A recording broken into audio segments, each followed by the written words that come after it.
When I was a child growing up in India, of course, I was regaled with stories from all the classics and all the epics by my mother, who was an amazing storyteller, but also knew how to sing.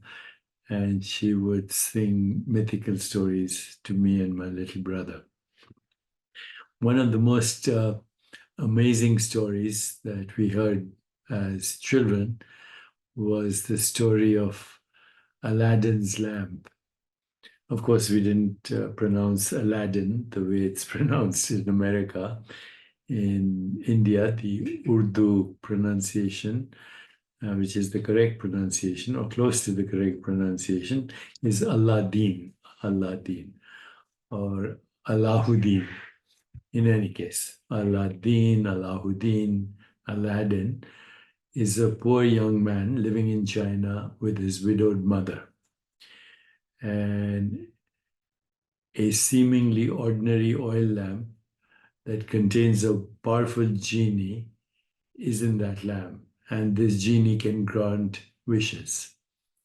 And in the whole story plot, there's a villain, an evil magician who tricks Aladdin into retrieving the lamp from a cave. The magician tricks Aladdin into entering a magical cave to retrieve the lamp. Aladdin gets trapped in the cave but escapes using a magical ring given to him by the magician. Aladdin discovers the lamp's power and uses it to become wealthy and marry the Sultan's daughter. Then, of course, the magician steals the lamp and Aladdin's palace. Aladdin uses the magical ring to recover the lamp and defeat the magician. And so it goes on. The story explores themes of fortune, power, and the consequences of greed. While this was not really a part of the original Arabic text, the story was added to 1001 Nights by French translator Antoine Galland in the early 18th century. And it has since become one of the most popular and adapted tales from that collection. It was originally set in China, though many adaptations took place in the Middle Eastern context and in India as well, where I heard the whole story in Urdu, which is a language very close to Hindi and a hybrid of Farsi and Hindi. And my father used to speak Farsi and Hindi as well. So, these days when we're all obsessed with both how the brain works and how artificial intelligence works by looking at the brain neural networks and trying to imitate them, it occurred to me that both the brain and now AI are like modern day genies. And in order to express that, I need to express certain very important points. First, let me talk about AI, because I wrote a book called Digital Dharma, How to Use AI to Elevate Your Spiritual Intelligence, but also your physical intelligence and also your well-being. And a lot of that involves both neuroplasticity and epigenetics.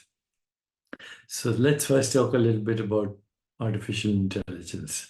So much like Aladdin's lamp, AI represents a powerful tool with seemingly limitless potential. Just as the genie could grant wishes, AI can perform tasks and solve problems at a scale and speed that was previously unimaginable. AI systems can analyze enormous data sets, recognize patterns, make predictions, and even help you generate what looks like creative content, but actually enhances your own creativity. So from personalized recommendations on streaming platforms to complex financial modeling. AI's applications span across several industries. AI can help you increase productivity. It can help you learn continuously, like a genie accumulating knowledge over centuries. AI systems can continue to learn and improve, adapting to new information and challenges. So while AI offers immense power, it requires a skilled and responsible Aladdin to wield it effectively. That was my goal in digital Dharma, to become an Aladdin when it comes to AI, but also understand the limitations. Like the genie, AI has its constraints.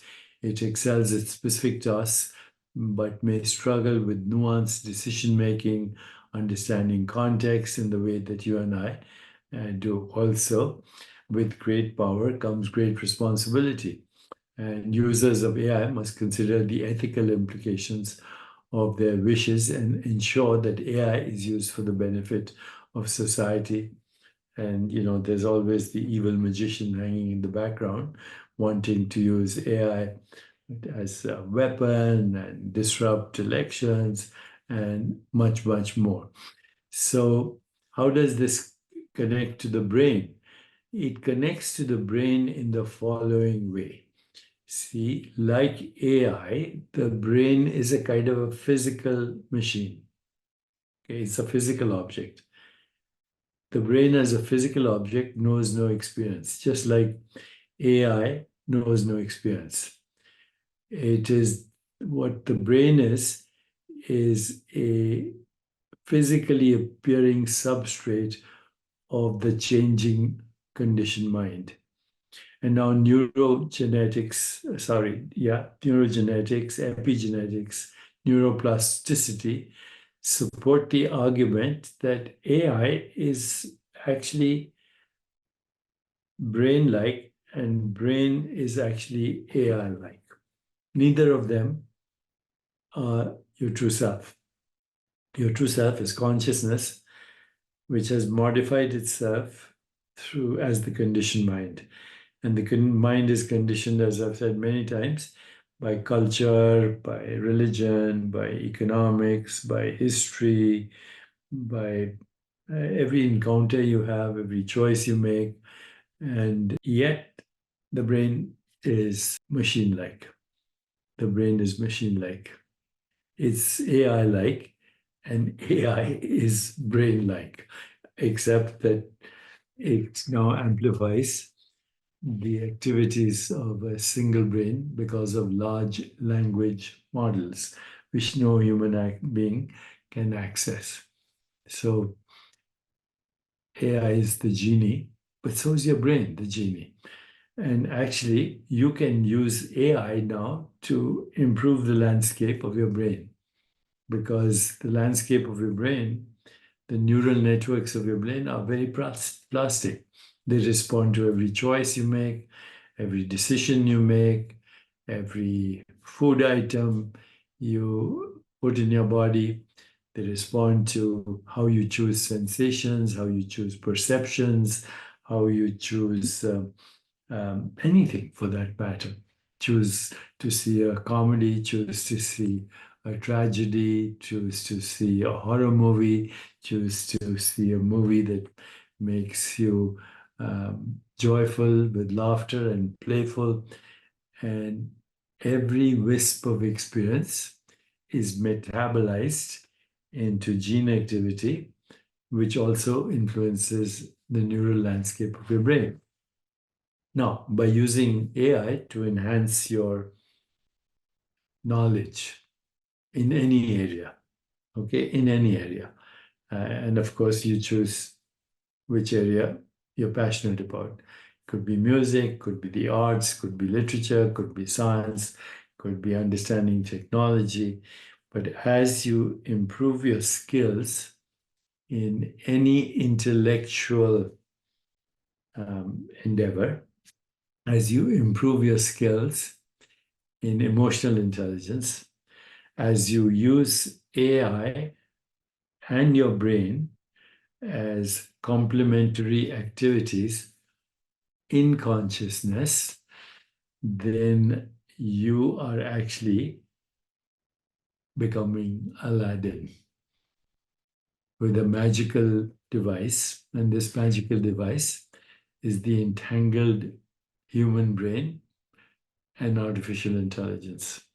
The entangled human brain and artificial intelligence, which I would call augmented human intelligence, because sum total of every possible large language model that human intelligence has explored. You have Aladdin's lamp in AI, and your brain acting as complementary activities. And just like you can use AI to access all kinds of information, centuries of knowledge, centuries of wisdom, centuries of exploring all aspects of reality, cultural and and theological and philosophical and spiritual, all that actually, as you explore, changes your neural network through epigenetic modulation.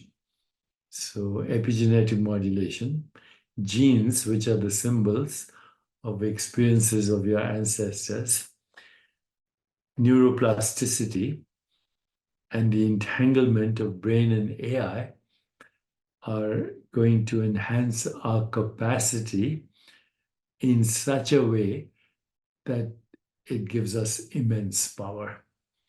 Aladdin's lamp is at your disposal, but like Aladdin, you have to use it wisely and beware of the evil magicians who are always, keeping track of what the so-called good guys are doing. There's the so-called divine aspirations of humanity seeking to know itself, the so-called diabolic aspirations of earlier stages of development that hold us back. And this tension between creativity and entropy is what both recycles our evolution as consciousness, but also slowly evolves, because creativity is always ahead of entropy. Otherwise, there would be no evolution. There would be no evolution. So a reminder that Digital Dharma is a book that will show you how to use AI to elevate spiritual intelligence, intellectual intelligence, emotional intelligence, physical well-being, and much, much more. But in addition to Digital Dharma, you now have access to digitaldeepak.ai, which will soon be in Hindi, Arabic, and Spanish. And if there are any people from China, please connect with me, and maybe we can embark on the same technology for good with China, with Russia, with Ukraine, with everybody, so that we get rid of this horrible recycling of war and eco-destruction and extinction of species and terror and mechanized death. Aladdin's lamp is here, and there's a genie inside it, but the genie will respond according to Aladdin's choices, or should I say Aladdin's choices. Aladdin, the disciple of the great unknown that we can always refer to as Allah, Brahman, Ein Sof, pure consciousness, and the God within, the divine within. All of that is your true self, and that true self should be guiding the Aladdin in you to unleash the genie inside the lamp that you have right before you now, easily available, no matter where you are. Let me know your thoughts and engage with me on digitaldeepak.ai. Thank you.